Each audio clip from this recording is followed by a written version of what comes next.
Hello, my name is Kirstin Davis, and today I'm going to walk you through our crisis management planning for Carthage ISD's emergency operation plan.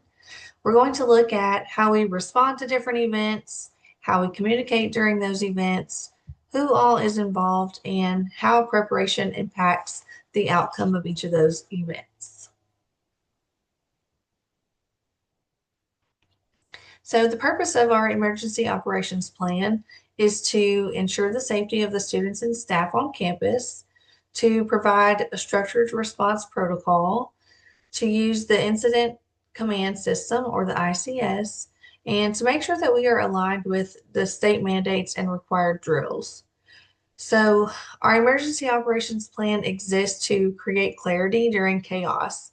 When emotions are high, structure really matters.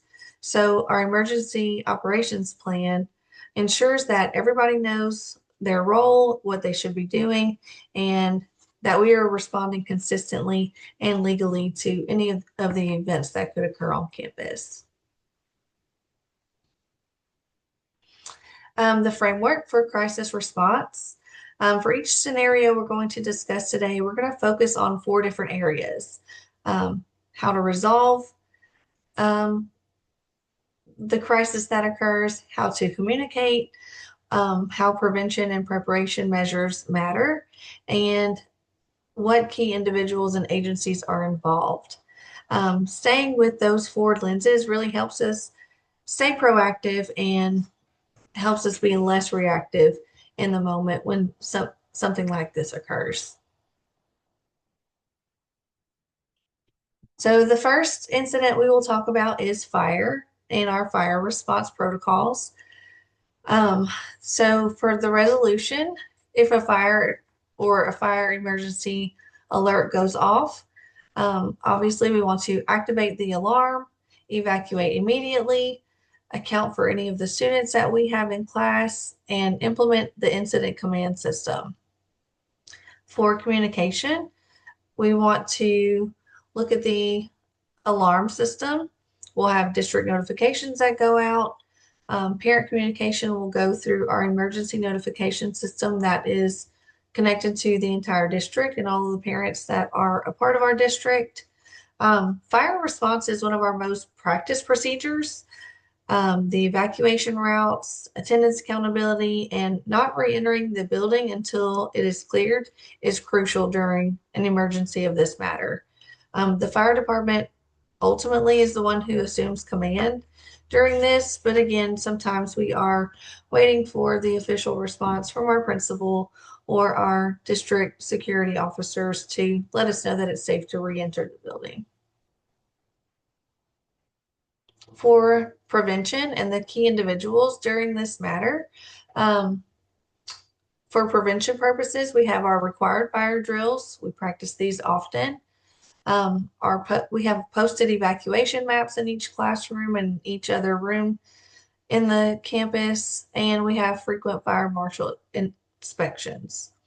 The key individuals would obviously be the fire department, our superintendent, the director of safety and security, and our public information officer, which for Carthage, that is Marlo Bitter, who is our communications director. Drills are not just compliance, they really build that muscle memory. So the more we practice, the more predictable we are, and the more predictable we are, the safer that we are.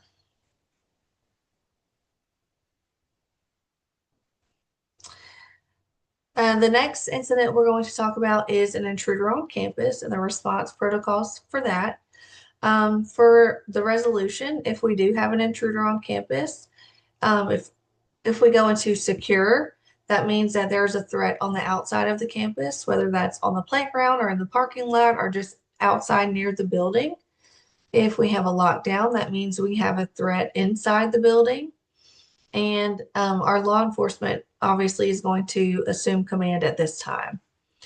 For communication purposes during this, an intruder on campus, we want a clear campus announcement. We want to notify 911 immediately, and our public information officer is going to manage any external messages. So it's very important that our teachers and our staff understand the difference between secure and lockdown. That is essential. Secure meaning that business continues as usual on the inside. There's nothing to really worry or lock down for. But if we call for a lockdown, it means that there's an immediate internal threat and we need to be protected and hide out as soon as possible. For prevention and personnel, so for prevention, obviously we have our visitor management system and our secure vestibules in the front of each of our buildings. We have locked exterior doors that are checked every day, our camera systems, and annual intruder training. The key individuals for responding to this type of emergency would be our Carthage Police Department, the Panola County Sheriff's Office, and our Safety and Security Committee. So much of our intruder response happens before the event ever occurs. This happens through strong perimeter control and just being very vigilant. For severe weather or a tornado, our resolution obviously would be to shelter in place. This is something we practice with our students in a shelter in place drill down the hallway. We want to remain in our interior rooms at the lowest level. Make sure that we have attendance accountability. For communication, there would be a PA announcement. Usually our principal or our secretary in the front would make an announcement that we needed to go ahead and shelter in place. We have weather monitoring, and parent notifications would be sent out if the event was extended and we needed to shelter for longer than a short amount of time. For prevention, we have required annual severe weather drills. Like I said, we gather in the hallway and we practice covering our head and staying in areas that are away from windows and exterior doors. We have updated shelter maps so everybody knows where their class is supposed to shelter. And then we have periodic training on a tornado watch versus a warning. The key individuals here would be our emergency management teams, our administration, and the teachers, because they are the ones who are mainly over students in a scenario like this. Severe weather just requires calm leadership. Our staff must understand the difference between a watch and a warning, and then be able to move quickly when necessary.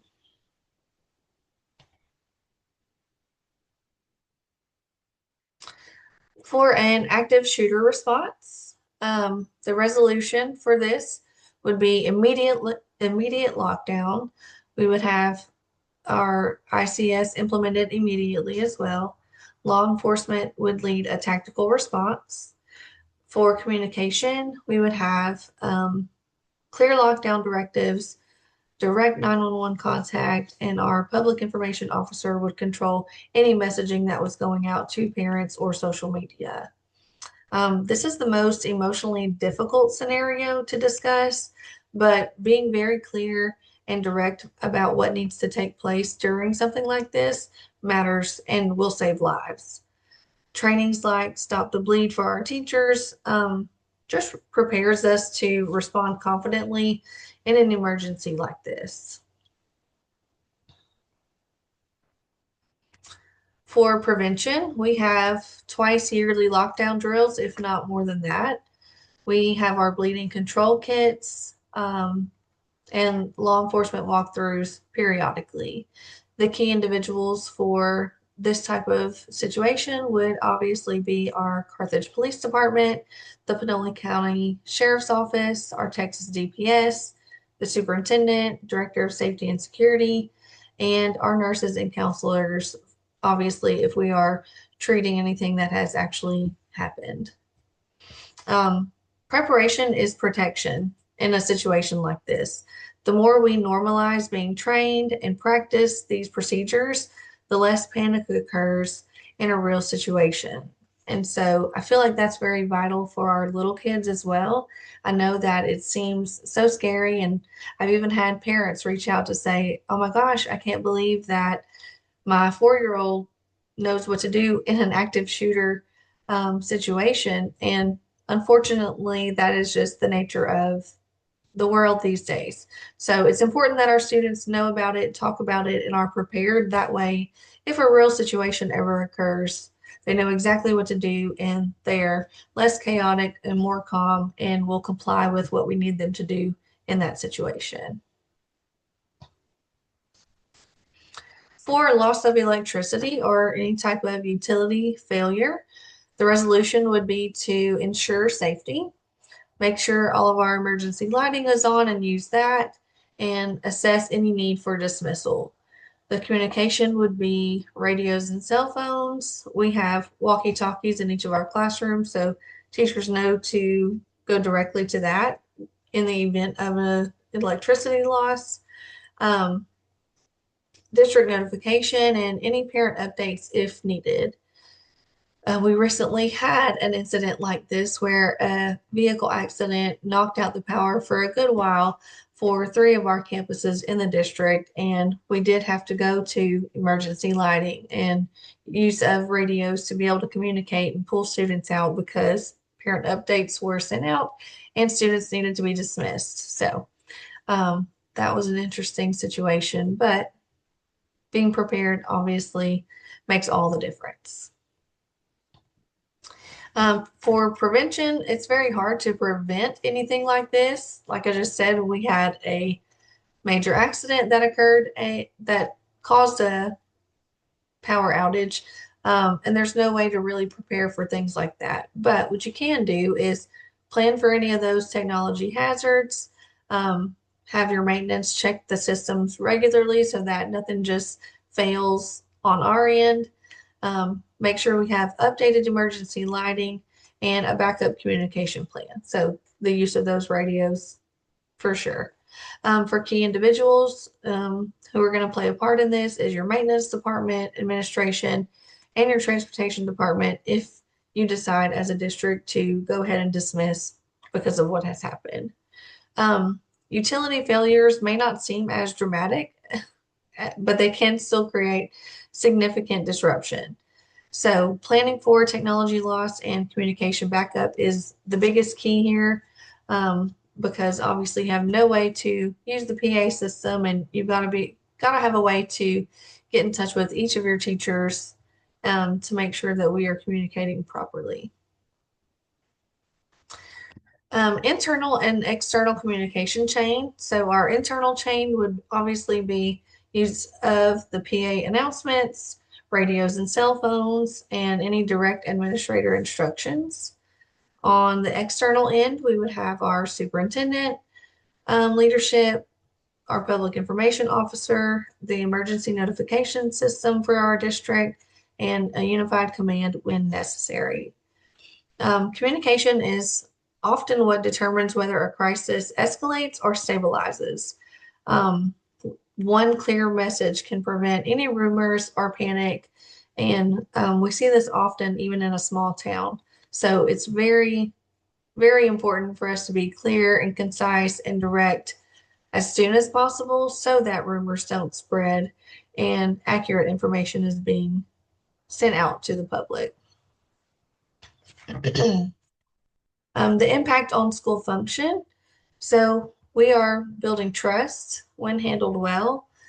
We are preventing chaos. It requires consistent training, but it strengthens our community partnerships.